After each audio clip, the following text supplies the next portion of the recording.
जब शीत युद्ध समाप्त हुआ, कोल्ड वॉर को समाप्ति हुई 1989 में, यूएसएसआर का विखंडन हुआ, 17 अलग अलग देश बन गए। तो उसके बाद में विश्व में एक बात चली कि मूल तो युद्ध का कारण ये दोनों थे। हॉलीवुड की कोई भी फिल्म आप देखोगे तो उसमें आज भी विलन रशिया ही होता है। सीआईए चाहे जितने षड्यंत्र करे, लेकिन विलन आखिर में जाकर के रशिया वाला ही निकलता है। तो अमेरिका की विश्व दृष्टि द्वितीय महायुद्ध के बाद में सारे पश्चिमी देशों पर भी और बाद में विश्व पर भी उन्होंने थोपने का प्रयास किया, और उसमें बाधा के रूप में, जिसको उस समय साउथ ब्लॉक कहा करते थे, यूरोप के जो दक्षिण के देश है, जो रशिया के करीब के देश थे, उन्होंने मिलकर के एक वामपंथी विचारधारा से समाजवादी, साम्यवादी और बाद में जाकर के माओवादी विचारधारा, इनके दोनों के बीच में संघर्ष था। प्रत्यक्ष संघर्ष बहुत ज़्यादा नहीं होता था, आपस में लड़ते नहीं थे, प्रॉक्सी वॉर ज़्यादा करते थे, लेकिन शीत युद्ध चलता था, प्रतिस्पर्धा चलती थी हर बात पे। तो अफगानिस्तान की समस्या क्यों आई? तो पहले रशिया घुस गया, फिर रशिया को निकालने के लिए अमेरिका घुस गया। सारे आप गल्फ़ कंट्रीज़ में क्यों हुआ युद्ध, तो वहाँ भी हर चीज़ को यूएसएसआर और यूएसए के बीच के प्रतिद्वंद्विता के रूप में देखा जाता था। स्पेस में जाने के लिए एक प्रतियोगिता हुई कि कौन पहले स्पेस में जाएगा। यूएसएसआर आगे था, सोवियत रशिया ने सबसे पहले लूना 1 भेजा चंद्रमा पे। तब तक नासा की तैयारी भी नहीं हुई थी अपोलो 1 भेजने की। केनेडी जब राष्ट्रपति थे, तब उनके राष्ट्रपति रहते समय 1963-64 की बात है, 1963-64 रशिया ने, यूएसएसआर ने घोषणा कर दी कि we will send our man on the moon. Cosmonaut कहते थे, उसमें भी नाम के भी अमेरिका वाले एस्ट्रोनॉट कहते थे, तो यूएसएसआर वाले कॉस्मोनॉट कहते थे। तो हमारा पहला कॉस्मोनॉट जो है वो चंद्रमा पर उतरेगा। अंतरिक्ष में पहला मनुष्य भेजने का काम यूएसएसआर ने किया था। यूरी गागरिन उसका नाम था, हम सब लोग जानते हैं, उसी के नाम से अभी वहाँ सेंटर है। तो ये सारे जो प्रतिद्वंद्विता चलती थी, रशिया ने जैसे घोषणा की 1970 में हम चंद्रमा पर भेजेंगे लूना 3 और उसमें मनुष्य जाएगा, जैसे अभी अपना गगनयान का भारत ने तैयारी की है, और कल ही शुभांशु शुक्ला वापस आया है अंतरिक्ष में रह करके। और उसका मूल कारण गगनयान की तैयारी के लिए ही था, वहाँ पर क्या कैसे जाना होगा, क्या होगा, उसकी तैयारी के लिए गया था। बड़ा लंबा काम होता है अंतरिक्ष में मनुष्य को भेजना, 1-2 वर्ष का भी काम नहीं होता, 10-10 वर्ष चलता है। तो 1970 की घोषणा की 1963 में। 1963 USSR declared that we will send man on moon in 1970। Kennedy ने राष्ट्रपति बनते ही नासा को पूछा कि now that they are going to send in 1970 we should send before that, हमको उससे पहले भेजना चाहिए। 24 मई 1963, 24 मई 1963 को नासा का रिप्लाई केनेडी के पास में आया व्हाइट हाउस में, and NASA had categorically said it is impossible to send man on moon before 1970, और उसके 24 कारण दिए थे, 24 reasons for that. That we do not have the proper textile tough enough जिससे वो एस्ट्रोनॉट का वेश बन सके, जिससे वो चंद्रमा के ग्रेविटी पे जो 6 गुना कम है पृथ्वी से, उसमें रह सके। उसके लिए जो टफ टेक्सटाइल चाहिए वो नहीं है।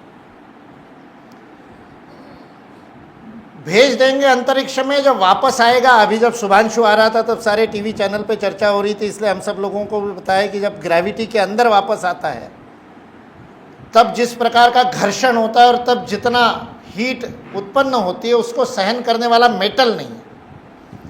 हल्का भी चाहिए और टफ भी चाहिए, जो पिघल ना जाए,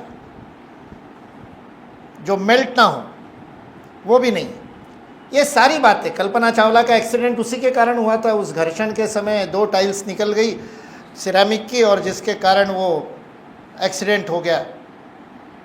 जो शटल था वो वापस आने के लिए। उसी के बाद में ये टेक्नोलॉजी चेंज हुई। कल सुभांशु को हमने देखा कि वो लैंडिंग नहीं होता, जैसे हवाई जहाज़ का लैंडिंग होता है वैसे पहले लैंडिंग होता था शटल का।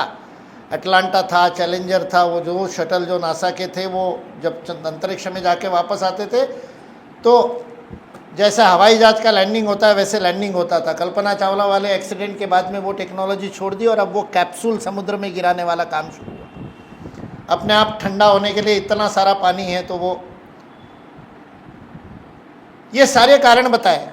भोजन क्या लेके जाएंगे, इतने दिन लगेंगे, उतने दिन के लिए जितना भोजन चाहिए वो भोजन का ही वजन इतना हो जाएगा, इतने किलो भोजन नहीं ले जा सकते, ऐसे सारे कारण बताए थे।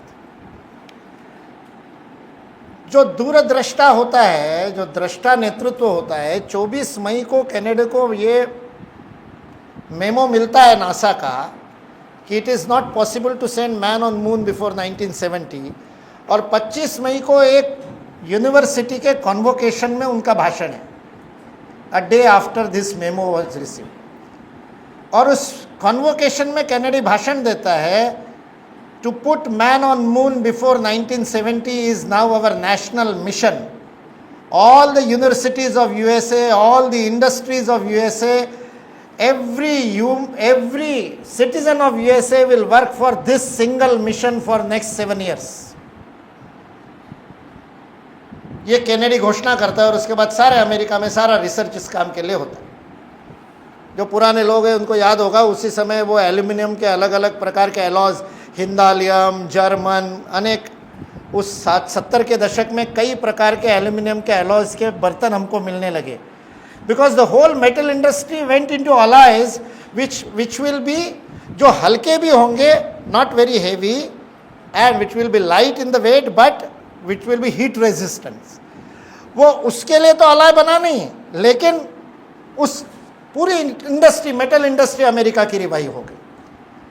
भारत दुनिया का नंबर 1 था टेक्सटाइल में, अभी तक भी था, अभी भी नंबर 1, 2 में बांग्लादेश के साथ ही हमारा।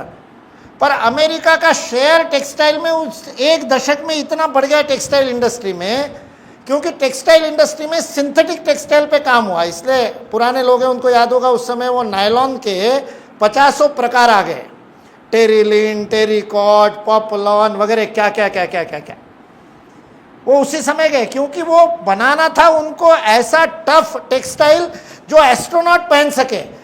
एस्ट्रोनॉट पहनने वाला टेफ्लॉन बन गया बाद में, जो अभी टेफ्लॉन इस्तेमाल होता है, जो सारे क्रिकेट के स्टेडियम वगैरह में भी आपको जो छत दिखती है वो टेफ्लॉन की ही होती है। वो टेफ्लॉन से बना एस्ट्रोनॉट का वेश बाद में, लेकिन टेफ्लॉन से पहले जो सारा हुआ उससे अमेरिका खड़ा हो गया। ये कोल्ड वॉर 89 में जब खत्म हुआ तब अमेरिका ने इस प्रकार का नैरेटिव दुनिया में कहने का प्रयास शुरू किया कि now the competition is over and now it is a unipolar world. अब ये एक ध्रुवीय विश्व है। Now there is nobody to compete with us, so everybody will have to accept the American way of life. Our way is the highway.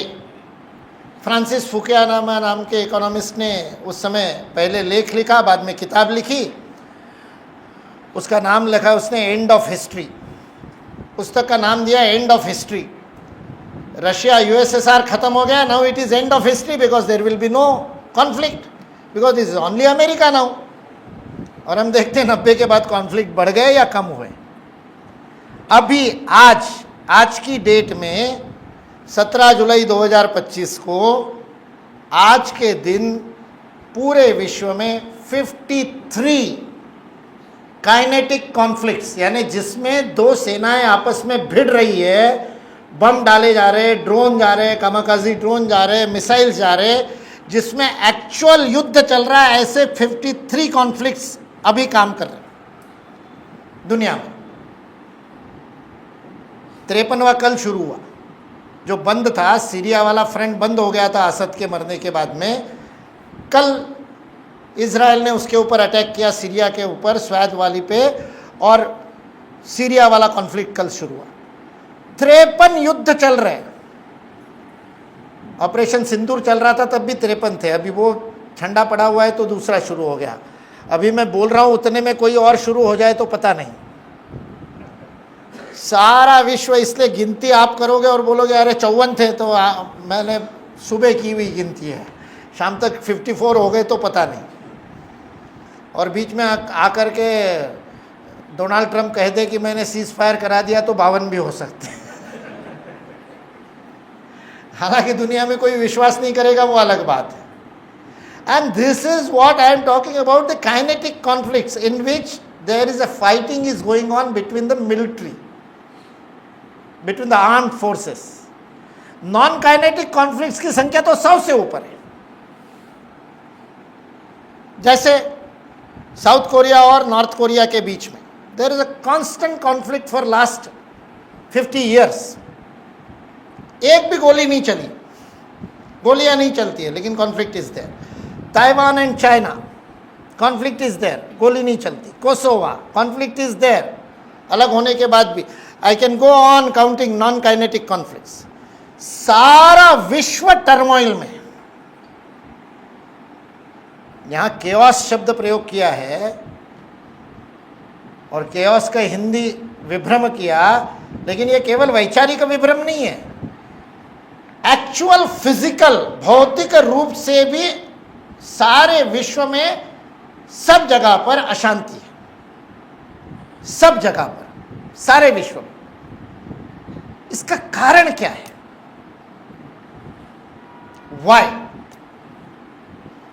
Y there are so many conflicts? ये जब हम समझेंगे तब हमको उस पृष्ठभूमि में हिंदुत्व की भूमिका समझ में आएगी। The main reason for the conflict is the word which international relation experts use, which is always used, और अभी नया शुरू हो रहा है, किताबें लिखी जा रही है, उसको नाम देते हैं वो new world order, new global order. The quest for order is the main reason behind all the conflicts. When America decides, I will keep order in the whole world, I will dictate. Democracy is the best form of governance. Hence, everywhere there should be democracy. Order. My way is highway. Free economy, market economy, free market. That is the best way of economic development. Because America did development through free economy. हमने free market economy को follow किया, हमने capitalism को follow किया, हमने share market बनाया, हमने stock exchange बनाया, हमने स्टॉक्स में इन्वेस्ट किया, we created a competition and now we are number 1 GDP. ये अलग बात है कि 28 ट्रिलियन डॉलर की जीडीपी पे, 28 खरब डॉलर की जीडीपी पे 36 ट्रिलियन डॉलर का कर्जा है। 28 trillion dollar is the GDP of America. The national debt of America is 36 trillion dollars, and that is the debt on debt. आज के दिन की जो ऋण है वो ऋण 36 खरब डॉलर का है।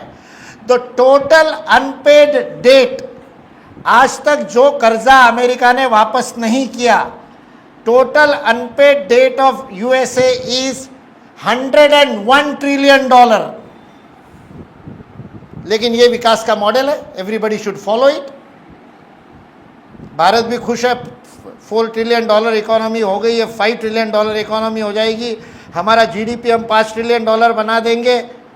जिस समय हमारा जीडीपी 1 ट्रिलियन डॉलर का था तब हमारा जीडीपी टू डेट रेशियो 36% था। आज हमारा 4 ट्रिलियन डॉलर इकोनॉमी है, हमारा भी रेशियो 81% हो गया। We are borrowing 81% of the GDP today at present, क्योंकि मॉडल ही वो है। चारवाक ने कहा था, हजारों वर्ष पहले चारवाक लिख करके, यावत जीवेत सुखम जीवेत ऋणम कृत्वा घृतम पिबेत। जब तक जियो सुख से जियो, भले ही कर्जा लेना पड़े, घी खाओ, है ना। This is credit card economy 1000 years back. Chanakya ने उसके बारे में कहा है, इसका मतलब 2300 साल से पुराना चारवाक है। चाणक्य उसका रेफरेंस दे रहा है, यानी उससे पहले का चारवाक है। 2500 साल पहले चारवाक क्रेडिट कार्ड बता करके गया कि कमाओ चाहे नहीं कमाओ, खर्च करो, बाद में पेमेंट करेंगे। क्यों? वही वाला अमेरिका वालों को लगता है हमने अभी कुछ नया दे दिया, एब्रीविएशन। आज सुबह दादा कह रहे थे कुछ IKS के बारे में, उनको भाषण के लिए कहीं पर बुलाया तो दादा के बोलने में बड़े सुंदर शब्द आया। दादा ने कहा ये IKS मैं नहीं कहता। क्यों नहीं कहता IKS? क्योंकि एब्रीविएशन भारतीय संस्कृति में नहीं है। भारतीय संस्कृति में आपको एब्रीविएशन नहीं मिलेगा। हम पूरी बात बोलते हैं, भारतीय ज्ञान परंपरा पूरा बोलेंगे, एब्रीविएशन नहीं है। आजकल अमेरिकन वे में एब्रीविएशन, हर बात का एब्रीविएशन। तो आजकल के युवाओं को लगता है कुछ नया, वो जर्सी पे लिखा होता है योलो। योलो क्या है? यू ओनली लिव वंस, एक बार जीते हैं इसलिए मस्ती कर लो, एंजॉय कर लो, जितना कर सकते हो उतना एंजॉय कर लो, क्योंकि एक बार मर गए तो क्या होगा? You only live once. इसलिए फिर योलो से क्या निर्माण होता है? FOMO, fear of missing out. मर गए तो रह जाएगा, फिर सिगरेट पी करके नहीं देखा, दारू पी करके नहीं देखा, और आगे क्या क्या पी करके नहीं देखा। आपको लगता है आप एकदम मॉडर्न हो, नहीं सर, आप 2500 साल पुराने हो। चारवाक ने यही लॉजिक दिया था, यावत जीवेत सुखम जीवेत, जब तक जियो मस्ती से जियो। ऋणम कृत्वा घृतम पिबेत, चाहे कर्जा लेना पड़े घी पियो, यहाँ तक का। और आपको लगेगा केवल घी पीने की नहीं, आगे के पीने की भी बात की है उसने, सारे पीने की बात की है। दारू पीने के ऊपर भी चारवाक का श्लोक है, पीतवा पीतवा पुनर्पीतवा, पियो पियो फिर से पियो। कहाँ तक पियो? जब तक जमीन पे गिर न जाओ। और जमीन पर गिर न जाओ, पतित भूतले, तब तक पियो। उतना ही नहीं, उत्थाय पुनर्पीतवा, उठ के फिर पियो। तो आप मॉडर्न नहीं हो, पुरातन ही हो यदि आप अमेरिकन संस्कृति पे विश्वास करके योलो और फोमो पे विश्वास करते हो। तब भी ये योलो और फोमो नया नहीं है, क्योंकि उसका लॉजिक क्या है? पीतवा पीतवा के अंत में भी उसने यही लॉजिक दिया है, और यावेत जीवेत सुखम जीवेत में भी लास्ट में लॉजिक चारवाक का यही है, भस्मीभूतस्य देहस्य पुनरागमनम कुतहा। एक बार जला दिए जाओगे, वापस थोड़ी आओगे। You only live once, Charvak कह करके कहे। सारी दुनिया को का ये मॉडल है, इस मॉडल से विकास करो, सब दुनिया इसमें जानी चाहिए, फ्री मार्केट इकोनॉमी में। ये ऑर्डर, वर्ल्ड ऑर्डर का जो शब्द है ना, यही सबसे खतरनाक शब्द है जो युद्ध को जन्म देता है। अनादिकाल से जब जब युद्ध हुआ है, इसी एक कारण से हुआ। चाहे ग्रीक्स ने किया, चाहे रोमन्स ने किया, they wanted to conquer the whole world. Why? Because our way is the best way and we have to teach this way to the pagans, to the barbars, to the uncivilized, to the uncouth people. उन uncivilised लोगों को civilised करना हमारा burden है, white man's burden. Narrative खड़े किए गए। क्यों गए हम अफ्रीका में? हमने अफ्रीका में पादरी क्यों भेजे? स्पेन से, पोर्तुगल से, सारी दुनिया से। वहां जाकर के उनको क्रिश्चियनिटी क्यों सिखाई हमने? Because it was white man's burden to civilize the whole world. सारी दुनिया को ऑर्डर में लाना हमारा काम है। और जहां भी हुआ, चाहे रशिया ने किया, USSR ने किया, हमारा तरीका ही सबसे बढ़िया तरीका है। The communist way of doing it, single party, there should not be democracy, there should not be any free press, no media, no private property, व्यक्तिगत संपदा ही नहीं होनी चाहिए, सारी संपदा ये समाज की होगी, और समाज की नहीं हो सकती तो इसलिए सरकार की होगी, बीच में सरकार रहेगी, डिक्टेटरशिप ऑफ द प्रोलेटरिएट, और वो सारे सिद्धांत लेकर के दिस इज द वे। तो उन्होंने पोलैंड को कहा ये काम करो। जर्मनी का तो सबसे खतरनाक, द्वितीय महायुद्ध में जर्मनी को हराया, जर्मनी को हराने के बाद उसकी ऐसी तैसी की, उसके आधे आधे टुकड़े कर दिए अलाइड ने, आधा फ्री मार्केट में चला गया और आधा कम्युनिस्टों के साथ हो गया, वेस्ट और ईस्ट जर्मनी। और जब वो बर्लिन वॉल टूटा तो फ्रांसिस फुकुयामा कहता है देखो एंड ऑफ हिस्ट्री, जर्मनी एक हो गया। Why? Because there is only way, one way now. सारा जितना विश्व में विभ्रम जिसको शब्द कह रहे हैं या केओस है, उस केओस का कारण है कि सृष्टि के विपरीत विश्व की यह शक्तियां अपने जैसा विश्व को बनाना चाहती है। They want a world order. They want a global order dictated by them. Dictated by them होता नहीं है, वो साइलेंट होता है, वो ब्रैकेट में होता है. मेन क्या होता है? World order. तो अभी सारे विश्व के विश्वविद्यालयों में चल रहे हैं और भारत के भी विश्वविद्यालय में आ ही जाता है. न्यू वर्ल्ड ऑर्डर के ऊपर सेमिनार चल रहे हैं और फिर अपने लोग भी new world order and Bharat role in it. वो भारत नहीं कहते, लेकिन मैं भारत ही कहता हूं अंग्रेजी में भी, इसलिए मैं भारत कह रहा हूं. पोस्ट कॉलोनियल शब्द, पहले 21st सेंचुरी Y2K वाला आ गया. Y2K वाले के बाद में क्या आजकल क्या मिलेनियल, फिर उसके बाद क्या जेन जी. 10 साल में बदल जाता है भाई. इतना छोटा सा जीवन है हमारा. 192 करोड़ वर्ष का रोज संकल्प लेने वाले हम लोग हैं. हमको 10-20 साल कुछ लगते ही नहीं है, चिल्लर मानते हैं हम 10-20 साल को. ऐसे जेब में रख के घूमता है भारत. 100 साल तो जेब में रख करके घूमता है भारत, क्योंकि भारत को पता है कि सृष्टि ऐसे नहीं बदलती है, सृष्टि के अपने नियम हैं. इसलिए दूसरों को अपने जैसा बनाने का काम भारत ने कभी नहीं किया. जिन जिन लोगों ने करने का प्रयास किया, सिकंदर निकला था सारी दुनिया को जीत लूंगा, हमने यहीं से वितस्ता से वापस भेज दिया. चल भाई, अभी सिंधु की जो इंडस वाटर ट्रीटी अभी हमने बदली है, हमने इंडस वाटर ट्रीटी का काम तभी भी किया था सिकंदर को भगाने के लिए भी. सिकंदर भी वहीं से भागा था, वितस्ता के किनारे से ही भागा था. उसके बाद नहीं घुस पाया. उसको समझ में आया नहीं जीत सकते, पादाक्रांत नहीं कर सकते. साइबेरिया में घुस करके नेपोलियन बोनापार्ट की भी वही स्थिति होगी. विश्व को जीतना और अपने जैसा बनाना, वही आर्यन रेस की थ्योरी लेकर के हिटलर ने द्वितीय महायुद्ध शुरू किया. सारे कॉन्फ्लिक्ट, आज भी जितने कॉन्फ्लिक्ट चल रहे हैं, उन कॉन्फ्लिक्ट के मूल में जाओगे तो मूल में यही है, my way is the highway, everybody has to accept it. And Hindutva is exactly opposite to that. Hindutva क्या कहता है? एकम सत विप्राहा बहुधा वदंती. One truth can be said in a different way by different people. Vipra means those who have seen it, those who understand it, those who realize it. साक्षात्कार करने वाले साक्षात्कारी उसी सत्य को अलग ढंग से कह सकते हैं. बहुधा, अनेक प्रकार से, नाना प्रकार की अभिव्यक्ति यह सृष्टि का नियम है.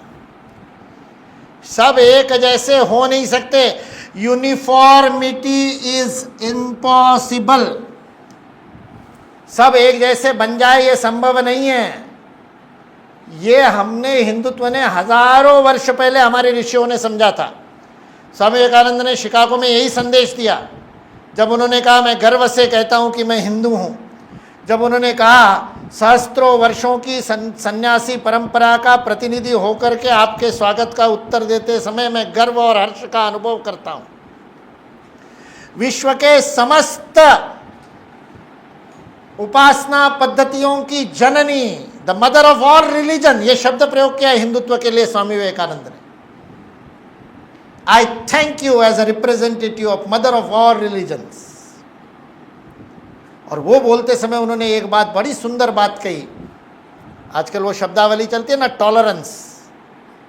टॉलरेंस, इनटॉलरेंस पे खूब डिबेट चलती है. सहिष्णुता, असहिष्णुता, खूब डिबेट करते हैं लोग. और हम भी फिर उसमें ट्रैप में फंस जाते हैं और हम भी सिद्ध करने की कोशिश करते हैं, हिंदू तो सबसे ज़्यादा टॉलरेंट है. स्वामी विवेकानंद ने कहा, no, we are not tolerant.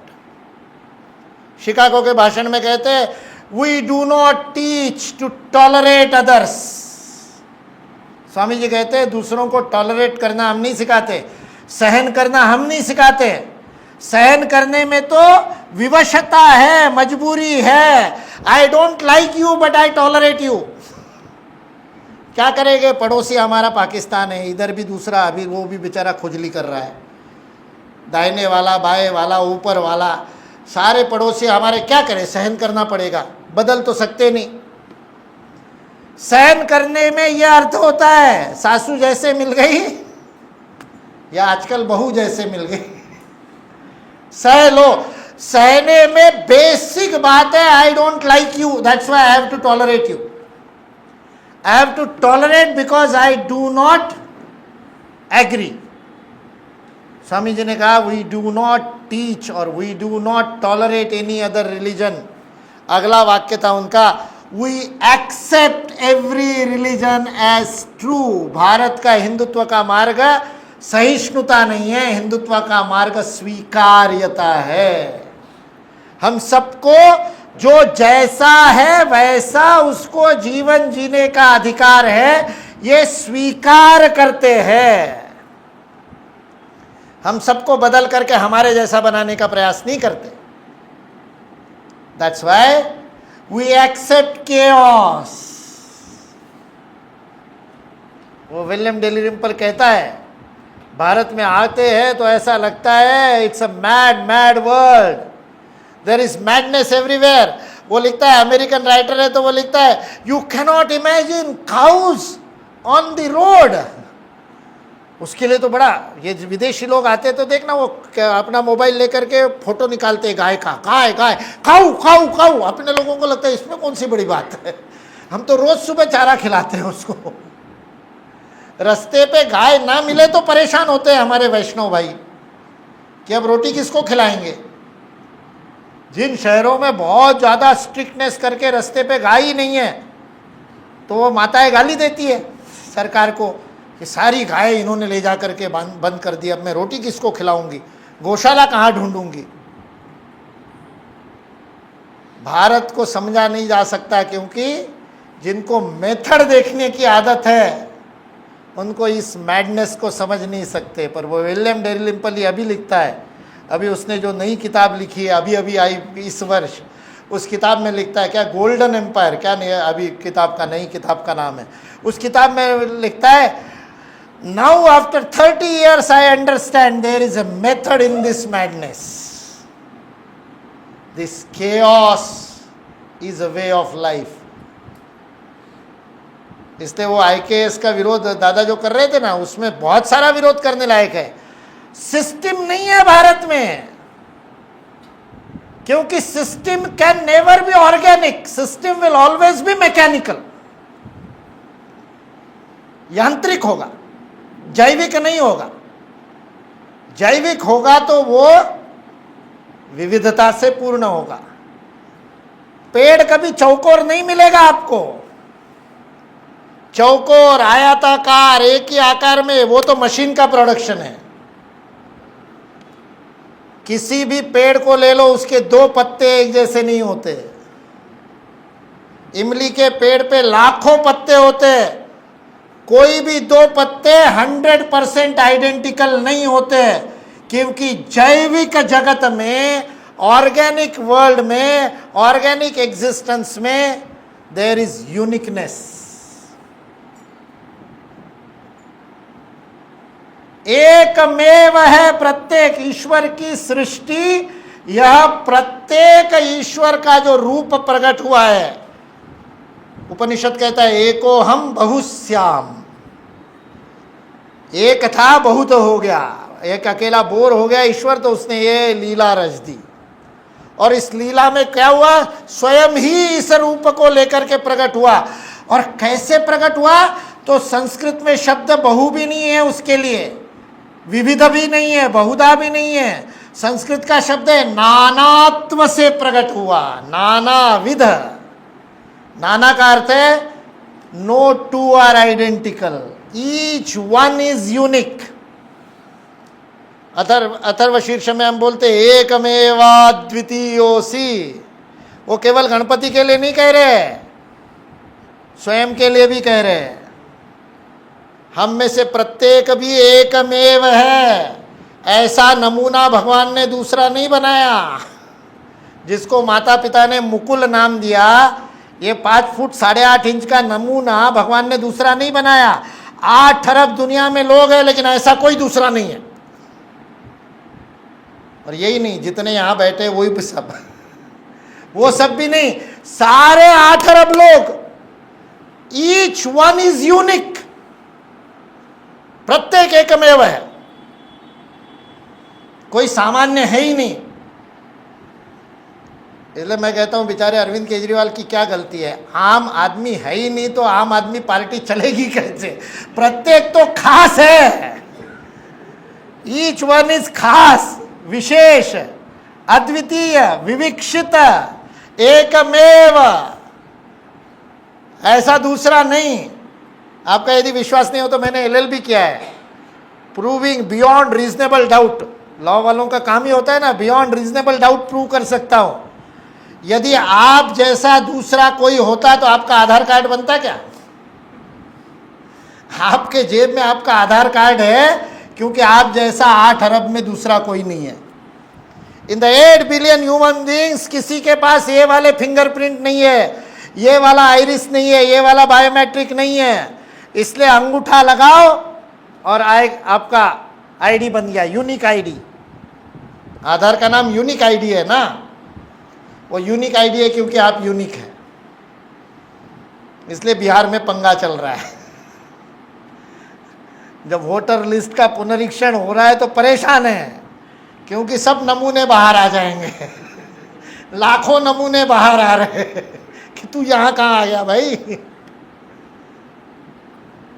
हम में से प्रत्येक अद्वितीय है, इसलिए किसी को भी तू मेरे जैसा बन जा कहने का अधिकार नहीं है, क्योंकि भगवान ने ही नहीं बनाया, तुम कहां से बनाओगे?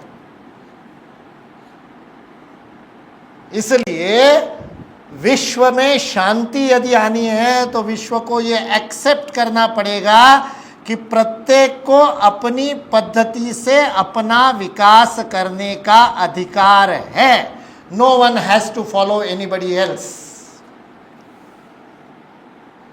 इसलिए इस बात को फ्रांसिस फुकुयामा के गुरु, पीएचडी के गाइड, जिनके अंडर फ्रांसिस फुकुयामा ने पीएचडी की थी, उन्होंने ही चैलेंज किया फ्रांसिस फुकुयामा के एंड ऑफ हिस्ट्री के थेसिस को, और उन्होंने कहा no, it is not end of history because the clash has not ended, because this clash is not about capitalism और कम्युनिज्म। और उन्होंने पुस्तक लिखी, सैमुअल हंटिंगटन उसका नाम, जो फ्रांसिस फुकुयामा के गुरु थे। उन्होंने पूरे विश्व का अध्ययन करके पुस्तक लिखी, क्लैश ऑफ सिविलाइजेशन। उन्होंने कहा दुनिया में 6-7 सिविलाइजेशन है और सारे जितने नेशन स्टेट है, हम जब सांस्कृतिक राष्ट्र की बात करते हैं तो उसको चैलेंज करता है। सैमुअल हंटिंगटन यही कह रहा है, विश्व में पॉलिटिको इकोनॉमिक नेशन स्टेट्स होंगे, but those nation states come together and club into a civilisational formation, and those civilizational formation clash with each other। उसने सिविलाइजेशनल क्लैश की बात की क्योंकि पश्चिम भेद को ही देखता है। पश्चिम की खंड खंड दृष्टि है, रिडक्शनिस्ट अप्रोच के कारण सैमुअल हंटिंगटन को यही दिखा कि भेद है, क्योंकि उन्होंने बायोलॉजी में किया गया सिद्धांत चार्ल्स डार्विन का। और मजेदार बात ऐसी है कि चार्ल्स डार्विन को जो थ्योरी ऑफ इवोल्यूशन का ट्यूबलाइट जली थी, वो ट्यूबलाइट भी मैंने जो अभी उदाहरण दिया था उसी उदाहरण के कारण जली थी। चार्ल्स जब छोटा था तो बहुत शरारती था, ज़्यादा एनर्जी होती है, वो शरारत बहुत करता है। माँ को बहुत परेशान करता था तो माँ ने मामा के पास भेज दिया। मामा एक चर्च में पादरी थे। चार्ल्स मामा के पास गया गर्मी की छुट्टियों में, और मामा को माँ ने कहा कि इसको थोड़ा ठीक कर दो, तुम बहुत बच्चों को ठीक किया, इसको भी ठीक करो, बहुत शैतान है। मामा को लगा कि खाली दिमाग शैतान का घर होता है, इसको काम में लगा दो तो ठीक हो जाएगा। उन्होंने काम में लगा दिया, मेरी लाइब्रेरी है, ठीक कर देना। मामा को लगा 2-4 दिन तो लगेंगे। 2 घंटे में चार्ल्स ने लाइब्रेरी अरेंज करके ले जाके मामा को कहा हो गया काम, कुछ और बताओ। मामा ने कोई और काम बताया, फिर 2-4 घंटे में पूरा कर लिया। मामा ने जो महीने भर के लिए काम निकाल के रखे थे वो सप्ताह भर में चार्ल्स ने पूरे कर दिए। अब मामा के सामने परेशानी क्या करना, तो मामा ने चार्ल्स को कहा जाओ बगीचे में और कोई भी 2 पत्ते एक जैसे ढूंढ के ले आओ, 2 आइडेंटिकल लीव्स। अब वो चार्ल्स कोई भी पत्ते ढूंढ करके लाता, मामा को तो एक ही भेद निकालना है। मामा कहते नहीं, इसका रंग थोड़ा लाइट है, इसका थोड़ा डार्क है। तो वो बराबर एक जैसे रंग ढूंढ के लाता, तो मामा कहता इसकी शिरा ऐसी जा रही, इसका एंगल देखो अलग है, इसकी डंठल अलग है, इसका आकार अलग है, इसका शेप अलग है। मामा को तो फर्क ही ढूंढना था। पूरा महीना भर चार्ल्स ढूंढता रहा, 2 एक समान पत्ते नहीं मिले। और तब उसके दिमाग में नेचुरल सिलेक्शन वाला सिद्धांत आया। और उस नेचुरल सिलेक्शन को आगे स्ट्रगल फॉर एग्जिस्टेंस और सर्वाइवल ऑफ द फिटेस्ट जुड़ गया। चार्ल्स डार्विन ने थ्योरी ऑफ इवोल्यूशन दी इन 3 सिद्धांतों के आधार पर, और हर्बर्ट स्पेंसर ने उस survival of the struggle for existence और सर्वाइवल ऑफ द फिटेस्ट की थ्योरी को सोशियोलॉजी में ला करके अप्लाई किया, सोशल कॉन्ट्रैक्ट थ्योरी में। और उसके बाद सारे विश्व का इकोनॉमिक्स, सारी ह्यूमैनिटी, सारे सोशल साइंसेस इन 2 सिद्धांतों पर चल रहे हैं। कंपटीशन है, स्ट्रगल फॉर एग्जिस्टेंस है, और स्ट्रगल में कौन एग्जिस्ट करेगा?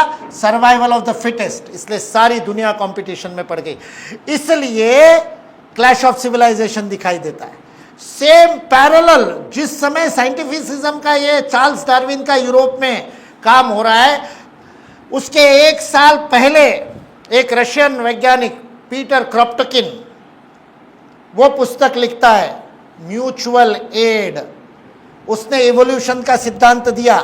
चार्ल्स डार्विन का इवोल्यूशन का सिद्धांत है स्ट्रगल फॉर एग्जिस्टेंस, पीटर क्रोपटकिन का सिद्धांत है म्यूचुअल एड का सिद्धांत। उसने कहा सृष्टि में संघर्ष नहीं है, सृष्टि एक दूसरे पर परस्पर निर्भर है, एक दूसरे को म्यूचुअल एड करती है, आपस में सहयोग करती है, और उस सहयोग से सृष्टि आगे बढ़ती है। विकास का पीटर क्रोपटकिन ने सिद्धांत दिया, म्यूचुअल एड का सिद्धांत। रशिया कमजोर पड़ गया, इसलिए वो सिद्धांत कमजोर रहा, हमारे सामने आया नहीं। लेकिन पीटर क्रोपटकिन को पढ़िए, भारत भी तो यही कहता है कि सब परस्पर पूरक है, क्योंकि ये जो एक बहु हुआ, एक का बहुत होना नाना विध था, लेकिन ये आपस में जैविक संबंध से जुड़ा है। जैसे वृक्ष की डालियां वृक्ष से भिन्न नहीं हो सकती, वैसे ही वो पुरुष सूक्त यही बात कह रहा है, एक विश्व पुरुष के हम सब अंग है। इसलिए संघ की प्रार्थना में हम नागरिक शब्द नहीं प्रयोग करते। ये वेस्ट का थिंकिंग है ना, तो वेस्ट के थिंकिंग से सिविल से सिविलाइजेशन, सिविल से ही आया सिटी, सिटी से ही आया सिटीजन। तो कितना मजेदार बात है, जिस देश में 60% लोग गांव में रहते हो तो गांव का citizen. Do you see the irony? जंगल का सिटीजन, फॉरेस्ट ड्वेलिंग सिटीजन। तो पूरे विकास का गोल हो गया कि गांव को सिटी बना दो,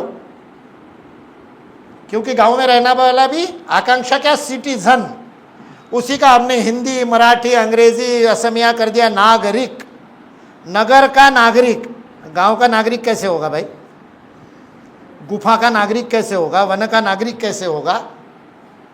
इसलिए नागरिक हमारा शब्द नहीं है। हालांकि पंच परिवर्तन में हम नागरिक कर्तव्य की बात कर रहे हैं, क्योंकि राष्ट्र के प्रति कर्तव्य कहना है, इसलिए मैं उसको नागरिक कर्तव्य या सिविल ड्यूटी नहीं कहता हूं, सिविक ड्यूटी नहीं कहता हूं, मैं उसको राष्ट्रीय कर्तव्य कहता हूं। नेशनल ड्यूटी है, राष्ट्र के प्रति हमारी ड्यूटी है।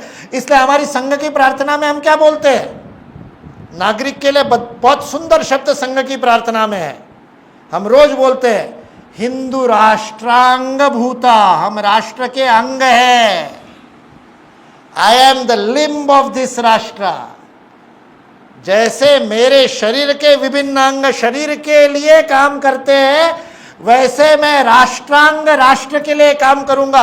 और ये राष्ट्रांग केवल राष्ट्र तक सीमित नहीं है, हमारा पुरुष सूक्त पूरे विश्व को ही एक पुरुष के रूप में देखता है और उसके हम अंग कहता है। और जब सारे जैविक संबंधों से जुड़े, सारे एकमेव, सारे अद्वितीय, सारे unique, but interdependent, interrelated, ऐसा हमारा जैविक अस्तित्व है। We are organically related to each other, अंगांगी है। इसलिए there is no struggle, there is mutual aid, there is coexistence. भगवान महावीर ने सहजीवन की बात की, जियो और जीने दो, लिव एंड लेट लिव, क्योंकि हमारा सह अस्तित्व है। वास्तविकता में बिना आपके मेरा अस्तित्व ही नहीं है, ये हमारे ऋषियों ने समझा। चार्ल्स डार्विन के सिद्धांत पर चलने वाले बायोलॉजिस्ट को भी बाद में समझ में आया बायोडाइवर्सिटी कितनी आवश्यक है। इसलिए सेव टाइगर, इसलिए जितनी स्पेसीज खत्म हो रही है, इंडेंजर्ड स्पेसीज, नामीबिया से चित्ता ला करके रीवा में रखो, क्योंकि जब तक स्पेसीज की रक्षा नहीं करेंगे। लोगों ने पूछा बाघ के मर जाने से क्या फर्क पड़ता है? अरे बाघ मर गया तो तुम्हारा क्लाइमेट चेंज होगा, तुम्हारा कार्बन सिक्वेस्ट्रेशन बदल जाएगा। एक छोटी सी अलगी यदि खत्म हो गई तो कार्बन सिक्वेस्ट्रेशन में फर्क पड़ेगा। अभी पिछले रविवार को हमारी कार्यशाला, महिला विमर्श की कार्यशाला लखनऊ में NBRI में थी। CSIR की लैब है, नेशनल बॉटनिकल रिसर्च की, national botanical research institute NBRI में। बायोडाइवर्सिटी का वहाँ पर अद्भुत, विश्व की सारी बायोडाइवर्सिटी वहाँ पर वो इकट्ठा वो बॉटनिकल गार्डन में करने की कोशिश कर रहे हैं। उससे बड़ा कलकत्ता में है बॉटनिकल गार्डन।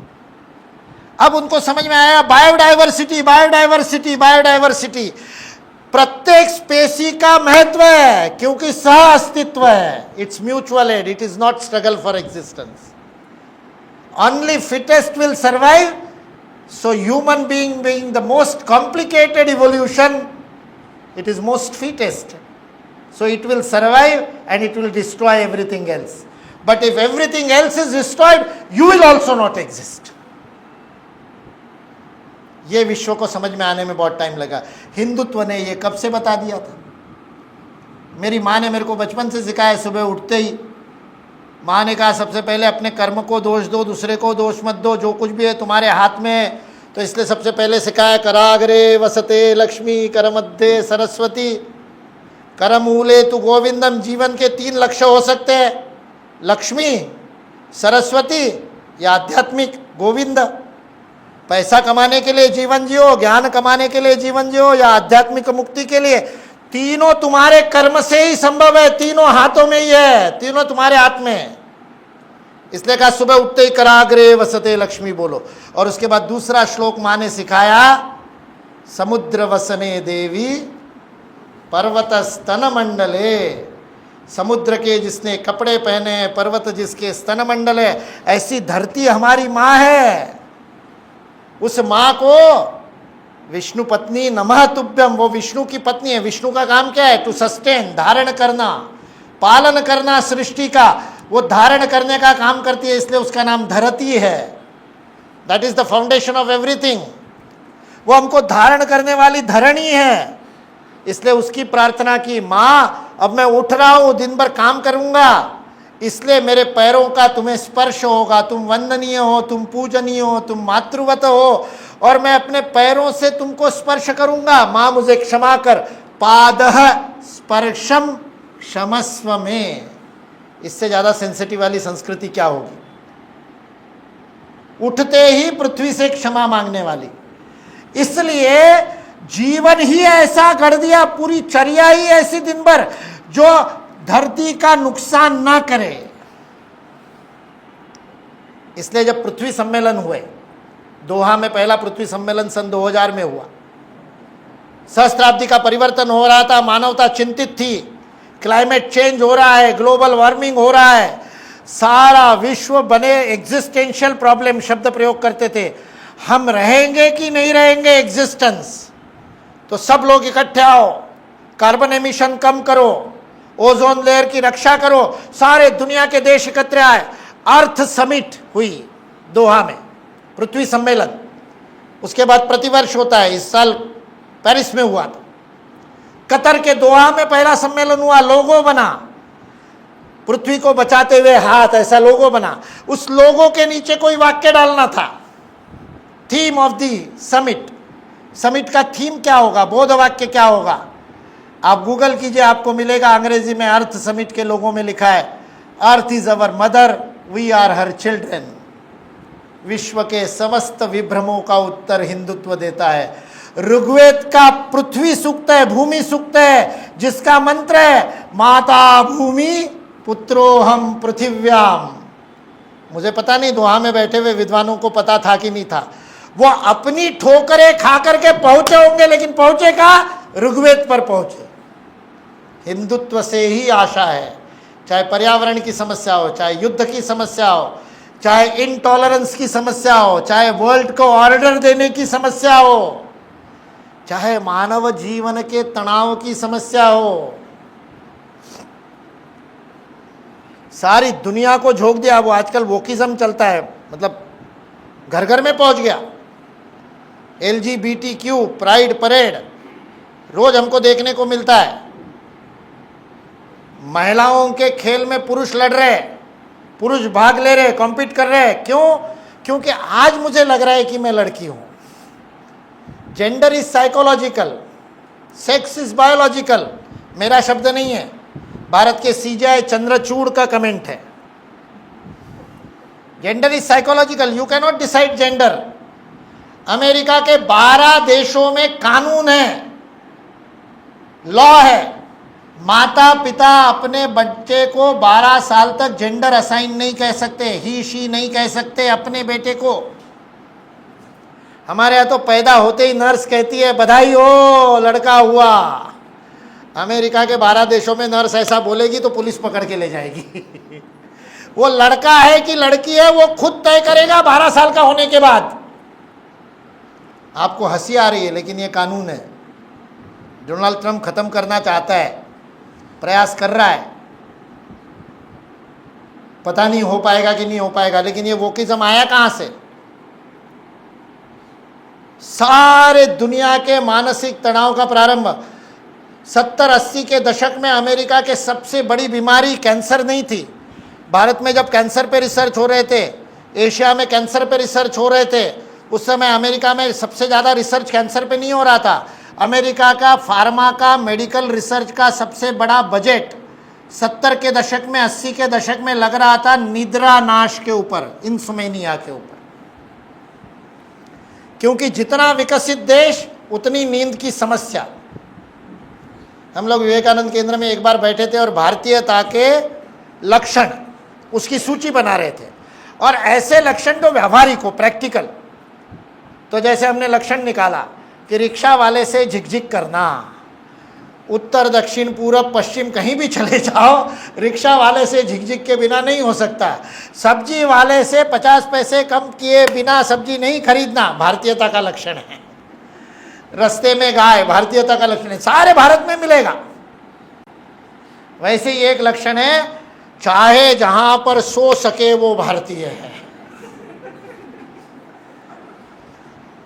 उस समय यहाँ से जब गुवाहाटी से जब ईटानगर जाते थे तो वो बस में बेंच होते थे, सीट नहीं होती थी, वो लकड़ी के पट्टे लगे होते थे और आधी बस खाली होती थी क्योंकि वो मछली की टोकरियाँ रखनी पड़ती थी। और उस बेंच पे बैठ कर के आराम से सोते हुए ओवरनाइट जाते थे हम में से कईयों ने प्रवास किया है ऐसा, वहाँ भी नींद लग जाती है। भारतीय रेल की जनरल बोगी में बैठने को जगह नहीं है, हाथ लटका हुआ है और लाल टपक रही है, सो रहा है। प्रवचन में सो सकता है, बौद्धिक में सो सकता है, कोलाहल में सो सकता है, सड़क पे सो सकता है, बड़े ट्रैफिक के बीच में सो सकता है, जो कहीं भी सो सकता है वो भारतीय है। आपको पता नहीं भारत ने क्या क्या दिया है आपको। अमेरिका में रिसर्च हो रहा था, अमेरिका ने एवरेज निकाला, 1978 का एवरेज है, अभी तो बढ़ गया होगा। 1978 का अमेरिका का एवरेज है पर कैपिटा स्लीपिंग पिल्स का consumption per day per capita, प्रति व्यक्ति प्रतिदिन 18 गोलियां खाए बिना अमेरिका सो नहीं सकता था, 18 पिल्स। अभी 40 हो गया होगा। हमारे यहाँ तो 10 में खुदकुशी हो जाती है। हमारे यहाँ का आदमी 10 खा ले तो मर जाए, अमेरिका का आदमी 18 खाए बिना सो नहीं सकता। इसलिए सारा रिसर्च उस पर लग रहा था, निद्रा नाश पे। उसमें से मॉर्फिन आया, उसमें से हीरोइन आई, उसमें से मैथ आया, उसमें से ड्रग कल्चर आया। अमेरिका का सारा ड्रग कल्चर उस रिसर्च में से आया, फार्मा लॉबी के रिसर्च में से। 1980 के दशक में अमेरिका की सबसे बड़ी समस्या थी ओबेसिटी, आज भी है। तो सबसे ज्यादा रिसर्च ओबेसिटी पे हो रहा था। आप कल्पना कीजिए, बीमारियों पे रिसर्च नहीं हो रहा है, पहले नींद पे हो रहा है, फिर वेट लॉस पे हो रहा है। इसलिए आपको अपने फेसबुक पे और इंस्टा पे बिना कुछ कोशिश के वेट लॉस के एडवर्टाइजमेंट आते हैं। That is all pharma lobby. Weight loss पे काम करते समय उनको सप्लीमेंट्स मिले, प्रोटीन सप्लीमेंट, विटामिन सप्लीमेंट, फलाना सप्लीमेंट, सप्लीमेंट का मार्केट, जिम्स का मार्केट, मार्केट, वर्कआउट का मार्केट, फिटबिट का मार्केट, मार्केट ने दुनिया को ओबेसिटी से मुक्त करने के लिए एक दिशा दे दी। उसमें से अमेरिका में वायलेंस कल्चर आया, गन कल्चर की शुरुआत यहां से हुई। जब आदमी ये सप्लीमेंट खाता है तो साइकोलॉजिकल प्रॉब्लम हो जाती है, और उसी का उपाय हुआ कि अमेरिका योग के पीछे पड़ गया, क्योंकि तनाव भी बढ़ गया। उसके बाद का खतरनाक बीमारी अमेरिका की 90 के दशक की, डॉक्टर डेविड ब्लैंकेनहॉर्न ने पुस्तक लिखी है, 96 में पुस्तक पब्लिश हुई अमेरिका में। अमेरिका का मैरिज एक्सपर्ट उसको कहा जाता है, फैमिली एक्सपर्ट कहा जाता है। मैसाचुसेट्स में मैरिज एंड फैमिली इंस्टीट्यूट चलाता है डॉक्टर डेविड ब्लैंकेनहॉर्न। क्लिंटन जब राष्ट्रपति बने तब उसको उन्होंने एक प्रोजेक्ट दिया कि अमेरिका का फैमिली का सर्वे करो। उन्होंने अमेरिका में बहुत बड़ा सर्वे, बड़े सैंपल के साथ पूरे 50 स्टेट में सर्वे कराया। It was a very big sample. और उसके बाद में उस सर्वे के आधार पर पुस्तक लिखी। उस पुस्तक का नाम है फादरलेस अमेरिका।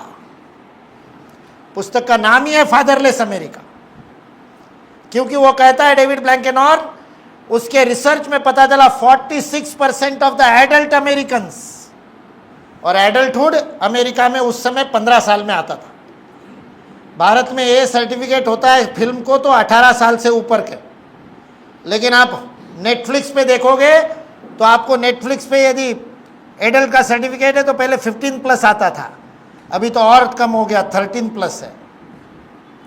अब अमेरिका में 13 साल का बच्चा एडल्ट हो जाता है। There is no adolescence. मैं नहीं कह रहा हूं, डेविड ब्लैंकेनहॉर्न कह रहा है, our children have lost childhood,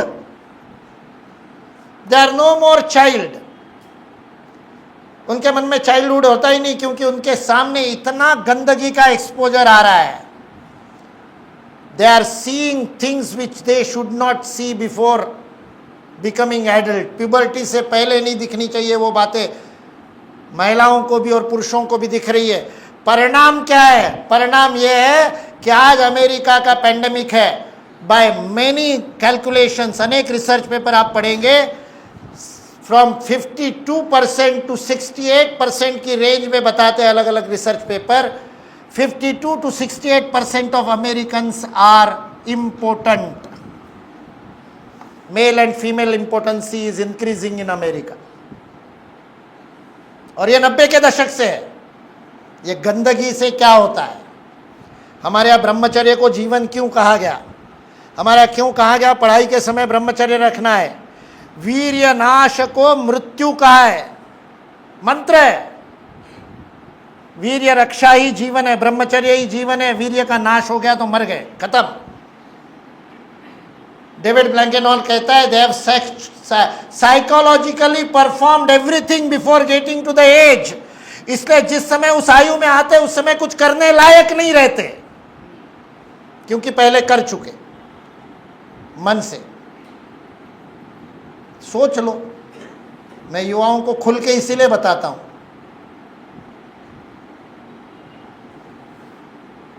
इसलिए उसके ऊपर फार्मा में रिसर्च शुरू हुआ, और फार्मा में वो रिसर्च जब शुरू हुआ तो उस रिसर्च में से जो पावर बढ़ाने वाले जो सारे रिसर्च चले, उसमें अलग अलग प्रकार के केमिकल्स निकले पहले, अलग अलग प्रकार के तेल और क्या क्या निकला।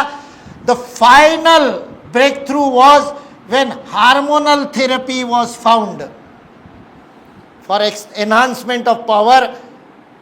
हार्मोन दिए जा सके, टेस्टेरोन प्रोजेस्टेरोन को देने के इंजेक्शन आ गए, और इंजेक्शन के बाद तो पिल्स आ गई। और जब पिल्स आई तब उनको समझ में आया ये पिल्स ज़्यादा दे दो तो सेक्स चेंज भी हो सकता है।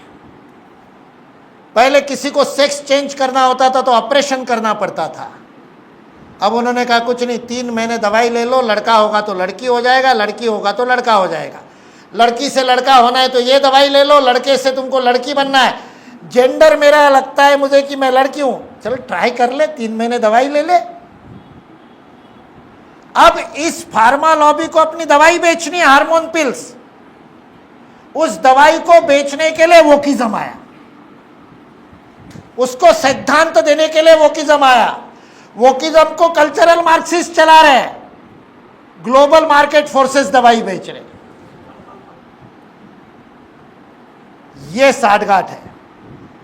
वर्ल्ड ऑर्डर, सारी दुनिया को, जिस कंपनी ने पहली हार्मोन पिल निकाली, नोवो कुछ नाम है उसका, अमेरिकन कंपनी, फार्मा कंपनी, पहली हार्मोन पिल जिसने निकाली, उस कंपनी के सीईओ ने अपने एजीएम में, एनुअल जनरल मीटिंग में भाषण दिया, now the whole world is our market. हर पुरुष को दवाई देकर के स्त्री बना सकते हैं, हर स्त्री को दवाई देकर पुरुष बना सकते हैं, अब दुनिया में मार्केटिंग करो।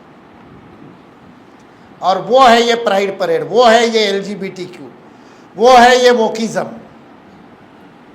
इसलिए इस सब का उत्तर क्या है? ब्रह्मचर्य में, आश्रम व्यवस्था में। इस सब का उत्तर क्या है? योग में। इस सब का उत्तर क्या है? इसलिए विश्व के समस्त विभ्रमों का उत्तर हिंदुत्व है। साइकोसोमैटिक डिसीजेस पहले क्यों कोई मानता नहीं था, आज मेडिकल साइंस की कोई भी किताब उठा करके देखो, सारे सिम्टम बताने के बाद में कारणों पर जब बात करते हैं तब केवल फिजियोलॉजी और एनाटॉमी की बात नहीं करते, वो लिखते 80% of the diseases are psychosomatic, मनोदेहिक विकार है, स्ट्रेस रिलेटेड बीमारी है, पेट खराब है, GI disorder, gastro intestinal disorder, doctor कहेगा स्ट्रेस के कारण है। हार्ट अटैक आता है, बीपी लो है, बीपी हाई है, डायबिटीज है, शुगर है, अस्थमा है, कोई भी बीमारी, कारण क्या है? थायराइड हो गया, फलाना हो गया। क्यों? मन अस्वस्थ है, सारी दुनिया का मन अस्वस्थ हो गया, इसलिए तो नींद नहीं आती। हमको आती है, जहां चाहे वहां सो सकते हैं, क्योंकि हमारा मन अभी भी मस्त है। इसलिए भारत में ही उपाय है, हिंदुत्व में ही उपाय है हर बात का। इसलिए हम इस राष्ट्र के राष्ट्रांग हैं। मैं हमेशा कहता हूं, अनेक जन्मों की पुण्याई से यहाँ जन्म मिला है। मेरा वाक्य नहीं है, स्वामी विवेकानंद का वाक्य है, लाहौर के भाषण में दिया था, कॉमन बेसिस ऑफ हिंदुइज्म व्याख्यान का नाम है। स्वामी जी ने कहा 84 लाख योनियों में घूमने के बाद दुर्लभ मानव तन पावा, मनुष्य का ये दुर्लभ शरीर मिला है। शास्त्र कहता है, भागवत कहता है, व्यर्थ मत गवाओ, अनेक जन्मों में पुण्य किया तब पशु से मनुष्य बना है। स्वामी जी कहते हैं, जब पुण्याई डबल होती है तब भारत में जन्म मिलता है।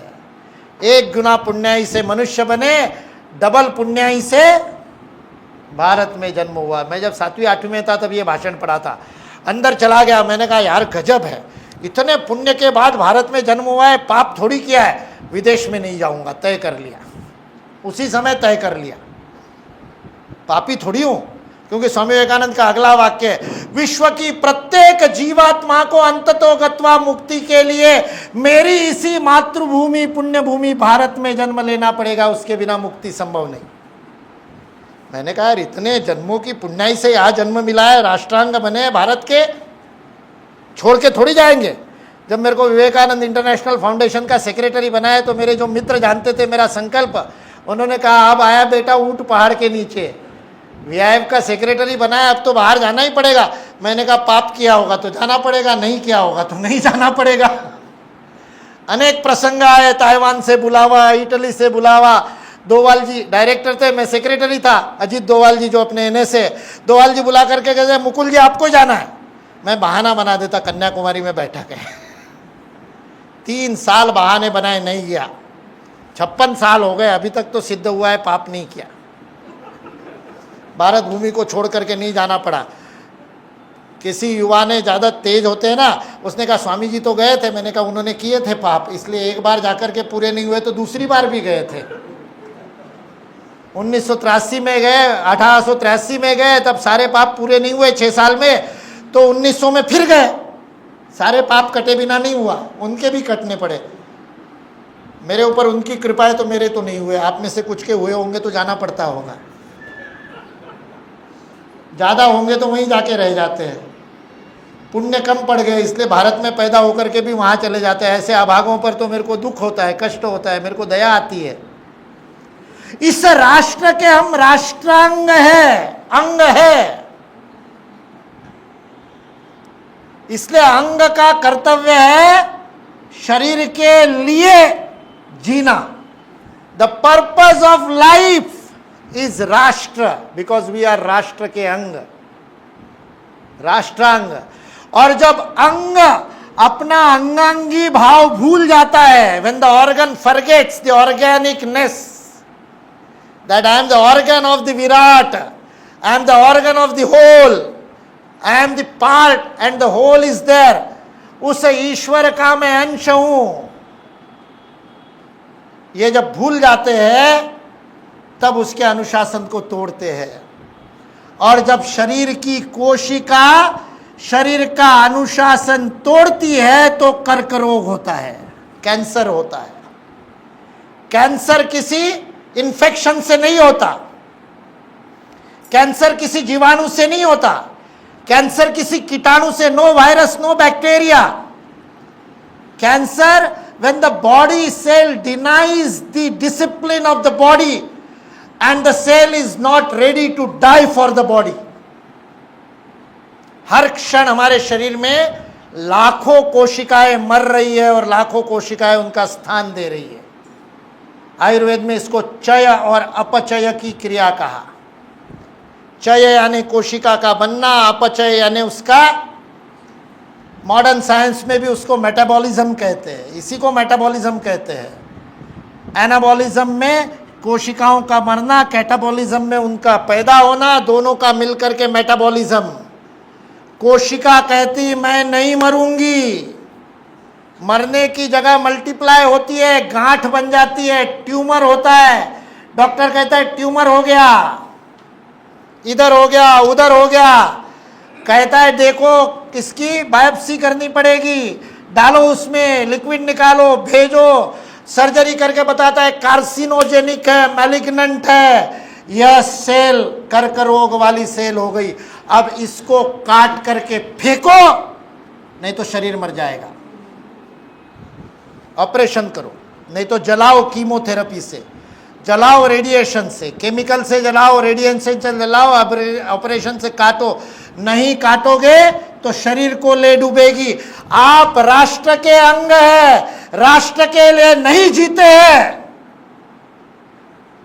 तो भारत मां के कैंसर है।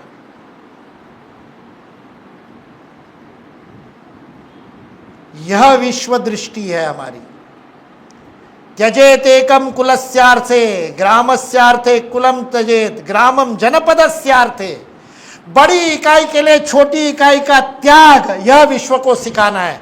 विश्व को एक जैसा नहीं बनाना, विश्व अपने तरीके से जिएगा, उसकी चिति है, उसका स्वभाव है।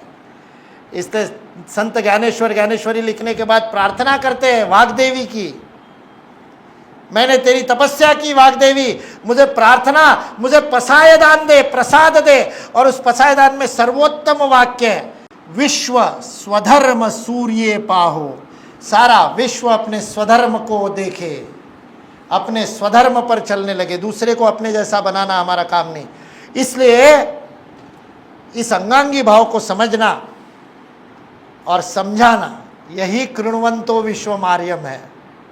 आर्य शब्द का अर्थ ही है जो समर्पित हो सकता है, जो श्रेष्ठ होते हुए भी शरण जा सकता है, उसे आर्य कहते हैं। आर्य शब्द का अर्थ है गुण बढ़ाओ, व्यक्तित्व का विकास करो, शरीर मन बुद्धि से सर्वोत्तम बनो और सर्वोत्तम को समर्पित करो देश हित में। सावरकर अपनी कविता में लिखते हैं, सारे विश्व में घूम करके मैंने ये गुण के फूल पुष्प अर्चित किए, विविध गुणों के, गुण सुमने वेचियली। ये मैंने सारे विश्व में घूम के यह गुणों के सुमन, गुणों के पुष्प एकत्रित किए। यदि उसके ऊपर उसे अर्पित न कर सकूं तो यह व्यर्थ है।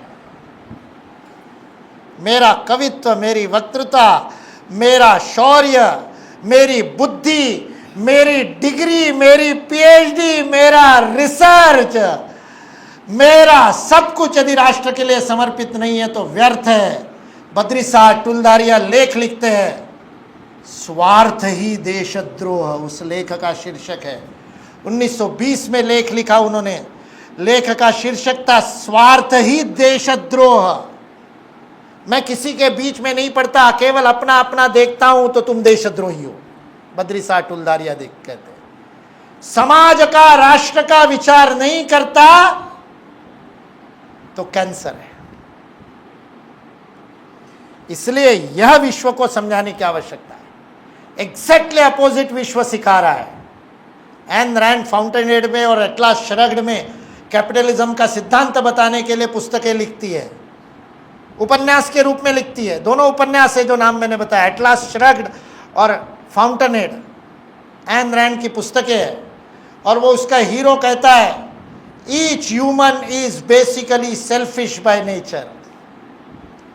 पूरा पश्चिम इस एक सिद्धांत पर है, survival of the fittest, struggle for existence का आधार है सेल्फिशनेस। और भारत में सम्मान त्याग का होता है। उज्जैन के राजा है विक्रमादित्य के भाई भर्तरी, और भर्तरी के सभा में गोरखनाथ जी पहुंचते हैं, गुरु सम्राट, पूरे भारत का सम्राट, पूरे विश्व का सम्राट भर्तरी उठ करके खड़ा होता है और जाकर के गुरु के चरण छूता है झुक करके। गोरखनाथ जी भर्तरी को साष्टांग दंडवत करते हैं। भर्तरी कहता है गुरुदेव क्या कर रहे हो? तो बोले तुमने क्या किया? बोले मैंने आपकी वंदना की। तो मैंने तुम्हारी साष्टांग वंदना की। तो बोले क्यों? बोले तुमने क्यों की? भर्तरी कहता है आपने सर्वस्व का त्याग किया है गुरुदेव, आप त्यागी है, सन्यासी है, सब छोड़ करके गए, मैंने आपके त्याग को प्रणाम किया। गोरखनाथ जी कहते हैं मैंने भी तेरे त्याग को प्रणाम किया, तेरा त्याग मुझसे बड़ा है। भर्तरी कहता है कैसे मुझसे बड़ा है? तो गोरखनाथ जी कहते हैं मैंने ईश्वर के लिए विश्व संसार का त्याग किया है, तुमने संसार के लिए ईश्वर का त्याग किया है, किसका त्याग बड़ा है? भर्तरी की आंखें खुल जाती है। वो कहता है गुरुदेव त्याग दिया सब कुछ, लो पानी लाओ, पानी मंगवाता है, हाथ में जल लेकर के संकल्प लेता है अब मेरा कुछ नहीं, ये राज्य मैंने गुरुदेव आपको दे दिया, ये सिंहासन आपका हुआ, सब ये पद, ये मेरा सम्राट का पद, मेरे दिले जाने वाले बिरुद, मेरे ऊपर लिखी हुई चारण भाटों की कविताएं, सब कुछ गुरुदेव आपका हुआ। अब तो ठीक है गुरुदेव को कहता है। गुरुदेव मुस्कुराए, बोले अभी भी हंस रहे हो? बोले हाँ तू कह रहा है सर्वस्व का त्याग किया, लेकिन सिर पे मुकुट आभूषण ये सब तो पहना है। तो उसने कहा ये सब भी आपका हुआ, निकाल करके दे दिया, लंगोट में आ गया। कौपीनवंत खलु भाग्यवंत शंकराचार्य कहते हैं, जिसने कौपीन यानी लंगोट को संस्कृत में कौपीन कहते हैं। दूसरा उसका अर्थ है को अपी न वंता, जिसके पास कुछ भी नहीं है। कौपीनवंत खलु भाग्यवंत, वो कौपीन में आ जाता है और कहता है अब तो ठीक है। तो गोरखनाथ जी फिर मुस्कुराते हैं, बोले अभी भी मुस्कुरा दो गुरुदेव, कुछ रह गया? तो बोले ये जो तुमने त्याग किया इस त्याग का पुण्य तो तुम्हारा है। वो हाथ में जल लेकर के कहता है इस त्याग का पुण्य भी दे दिया। बोले अब ठीक है? बोले ये अब ठीक है वाला अहंकार तो तुम्हारा है। तो हाथ में जल लेकर के अपना सर्वस्व, अपना स्वयं और अपना त्याग भी गुरु के चरणों में समर्पित करता है। परम पूजनीय श्री गुरु जी ने कहा तू ही मैं नहीं। भर्तरी जब ये कहता है तब गोरखनाथ जी उठा लेते हैं और गले लगाते हैं अब तू हुआ भर्तरी, अब तू पूरा भर गया, अब तू राज्य। बोले अब राज्य कैसे करूं? बोले मेरे को दे दिया ना, ये मेरा राज्य है, मैंने तेरे को मैनेजर अपॉइंट कर दिया, अब राज्य को चला। इसलिए श्रृंगार शतक और नीति शतक लिखने वाला भर्तरी वैराग्य शतक भी लिखता है। ये भारत है, त्यागेन एकेन अमृतत्व मानशु। यहां उसका सम्मान होता है जिसका त्याग अधिक है। यह त्याग दृष्टि विश्व को देना, यही विश्व के भ्रम को दूर करने का तरीका है। और ये कैसे होगा? ग्रंथ लिख करके नहीं होगा, भाषण दे करके भी नहीं होगा। उपदेश हमने आज तक किसी का नहीं माना तो हमारा कौन मानेगा? इसलिए उपदेश से भी नहीं होगा। कैसे होगा? ऋषि बता के गए एतद् देश प्रसूतस्य, इस देश में जन्म लिख रहा है, सकाशाद अग्रजन्मना, तुम अग्रजन्मा हो, अनेक जन्मों की पुण्याई से भारत में जन्म मिला है, तुम्हारा कर्तव्य है, it is your divine duty, ईश्वर प्रदत्त कर्तव्य है। क्या? स्वम स्वम चरित्रं शिक्षेरन पृथिव्याम सर्वमानवा। अपने चरित्र की शिक्षा देनी है। एक ही तरीका है, आचरण से ही शिक्षा दी जाती है। इसलिए आचार्य कहते हैं, जिसके आचरण से शिक्षा प्राप्त होती है वो आचार्य है। उदाहरण बन जाना। डॉक्टर हेडगेवार और परम पूजनीय गुरुजी और हमारे हजारों प्रचारकों ने, यहाँ फोटो लगे हैं, अभी हम चर्चा कर रहे थे कंटका, विवासदा कह रहे थे आपको देख के प्रचारक नहीं लगते हो, कोई मारवाड़ी सेठ लगते हो, इतना मोटा 100 किलो का वजन। तो मैंने कहा बिल्कुल सही है। हमारे पहले जो प्रचारक थे यहाँ आए, शशि भाई चौथाई वाले आए, मधु भाई आए, विनायक कानिटकर आए, सुभाष जी सरवटे आए, रामबाबू अग्निहोत्री आए। इन सब लोगों ने जब आए पहली बार तो चने खा करके साइकिल पे प्रवास करके और संघ कार्य खड़ा किया आसाम में और पूरे पूर्वोत्तर में। और हम विवासदा के घर में रहते हैं तो सुबह से खिलाना शुरू करते हैं, रात तक खिलाते हैं। तो बदल गया ना भाई स्वयंसेवक बदल गया, संघ बदल गया, तो प्रचारक भी बदलेगा ही। कंटका कीर्ण मार्ग हुआ करता था कभी, अब इन सारे लोगों के परिश्रम से कंटक हट गए, इसलिए परीक्षा है। इस अनुकूलता के समय में भी समर्पण बना रहेगा तो ही त्याग की प्रतिष्ठा होगी। इसलिए हमारे स्वप्निल जी कह रहे थे कि सुनील जी जैसे कुछ प्रचारक है जो प्रार्थना को जीते हैं। कंटका कीर्ण मार गए बताया डॉक्टर साहब ने, और अभी तो कांटे साफ कर दिए इन पूर्वजों ने हमारे। तो अब क्या, तो वो जेब में कांटे लेकर के चलते हैं, चलने से पहले कांटे डालते और फिर उस पर चलते हैं। इसलिए सेठ जी नहीं बने अभी तक। त्यागेन एकेन, त्याग की प्रतिष्ठा है जीवन में। आइए इस त्याग को आचरण करके विश्व को त्याग का संदेश दे। भोग नहीं त्याग, स्वार्थ नहीं परमार्थ, यही जीवन का मार्ग है। यह विश्व को सिखाएंगे तो विश्व अपने अपने स्वधर्म और स्वभाव के अनुसार फल फूल रहेगा।